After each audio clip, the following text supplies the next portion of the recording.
So I'm also talking about caregivers. And if anybody knows me very well, this is perfect fit, bringing up the rear, right? That's what I do. So I'm going to talk to you a little bit about a program that we did. I first of all want to thank other co-investigators that worked with us, Dr. Rutledge, Dr. Johnson, Meg Lemaster, Ajay Gupta was the computer science person that helped us, and also Karen Cott, and Karen's in the audience. Raise your hand, Karen. Yay. So Dr. Cott helped us. And this, one thing I want to be sure to mention is this was an interprofessional team. Okay, we had Carolyn and I are nurse practitioners. Capriya was is a clinical counselor. Meg Lemaster, dental hygiene. Karen Cott, physical therapy. And of course, Ajay Gupta's computer science. And of course, I want to thank the caregivers. This topic is I'm very passionate about it. I'm really thrilled to hear today there was a lot of discussion about caregivers and telehealth and how important it is. And I'm a gerontological nurse practitioner. Don't mention the number to me, 65, 70, I don't care about that. Geriatric, the care of older adults, geriatric care is really the care of complex older adults. So the number doesn't really matter. So this was very meaningful work to me. So just to review briefly, what we did was, this was a grant supported by the Virginia Center on Aging, and we were looking at evaluating the effectiveness of a virtual healthcare neighborhood, which we shortened to VHN, which was an asynchronous website, and it assisted the caregivers of individuals with Alzheimer's and other types of dementia. It was a brief intervention. It was over a 4-month period of time. We had 2 groups with a total of 28 participants. Our goal was 30, and as Dr. Haney talked about, we did find 30 people, but 2 of the older adults actually passed away before we could begin the study. And the other caveat is that both groups, the caregivers only, not the care recipients, but the caregivers wore sleep actigraphy bands because one of the things we were looking at was sleep quality and quantity for the older adults.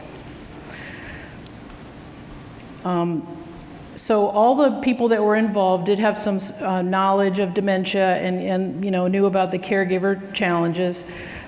So one of the things was that the caregivers all came from different backgrounds. They had different things were going on with the person they were caring for. The people they were caring for might have been in a different stage of dementia. There were physical challenges, special needs. There were some common caregiver issues, the resources, coping strategies. One thing I do want to be sure to mention is that care recipients had to be considered homebound. So they could leave the home, but not without the assistance of another person. But that still left wide variety in what was going on with the care recipients. So we looked at these homebound older adults, and I'm sure you all are aware that oftentimes the caregivers themselves are also homebound because of the care needs. The statistic generally is 1 out of 3, 1 out of 3 adults is currently a caregiver of some sort.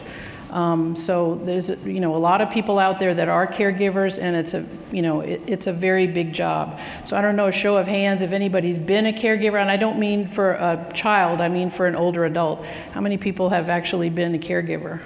Yeah, quite a few. Yeah. So that's the statistic, and it always holds true.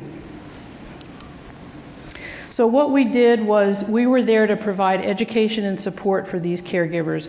And what we did was we used this website that we developed. I do have a screenshot of the actual website homepage. It's a very simple website. We did get a lot of questions about whether or not some of the spousal caregivers, because they were older adults, if they'd be able to deal with the website. And I think Dr. Haney talked about that too, that it's a total myth. They do fine. I had one woman, a wife caregiver that was 86, and she did have some difficulties with a few parts of the website. I'm not going to fib and not tell you that I did talk to her on numerous occasions, but she did fine. She did fine. So everybody else did okay, and they did navigate the site without any trouble. So on the website, we provided information. We also had a blog site for peer support. Now, not every participant did participate in the blog site, but those that did were very active, and it was monitored by the investigators. We did look at what was going on the blog site, what they were talking about, but it was very useful.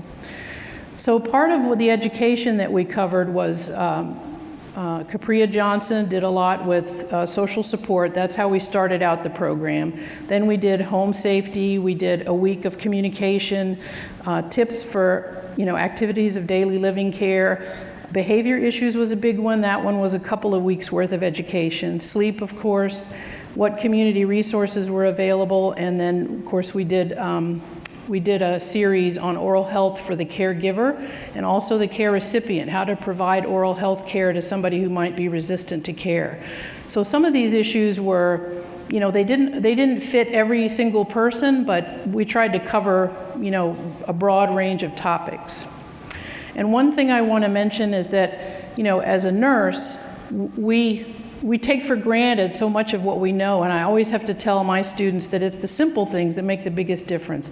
Like for the ADL care, the caregivers, if they don't have any training, they don't really understand, for example, how to make an occupied bed. We take that for granted. We know how to do that. They don't know how to do that. They don't know how to transfer. Some of Dr. Kott's educational activities was talking about how to transfer people in different, stages, different abilities. So things like that were very useful and very important. And this is just a screenshot of the actual website.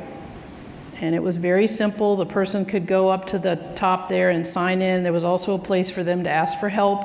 And it went to the team in the computer science department, and they would help them, if they had problems signing in or problems navigating the website. Once they signed in, then they would be presented with options to do the educational material or the blog. And the educational material had a little quiz at the end, and they got a little check mark if they did everything. So it was very simple for them.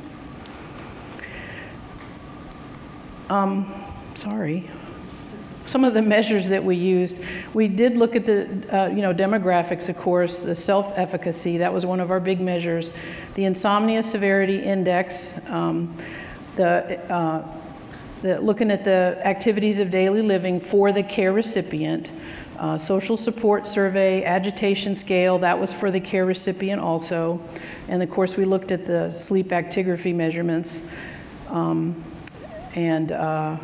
that was pretty interesting.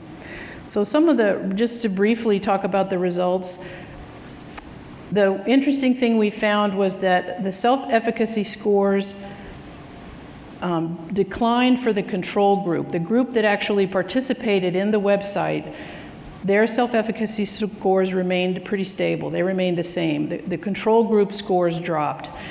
The sleep scores remained low for both groups. Is anybody surprised that caregivers are not sleeping well? Right? So their scores were generally low. And there was no significant difference between the two groups pre and post concerning the care recipient's behavior issues. There was no change. But this is kind of directing us into the next step, because there were so many of the care recipients that did report having, problems caring for somebody that frequently resisted activities.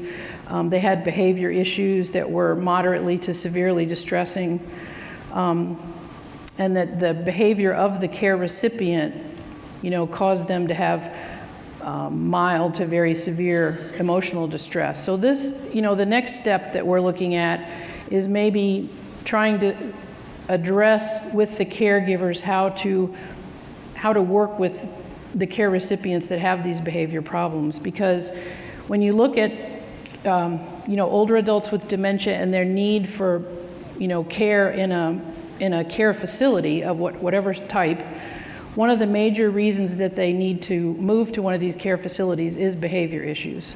So if we can help the caregivers at home cope with the behavior issues, learn some techniques with the behavior issues, then hopefully we can keep people at home a little longer.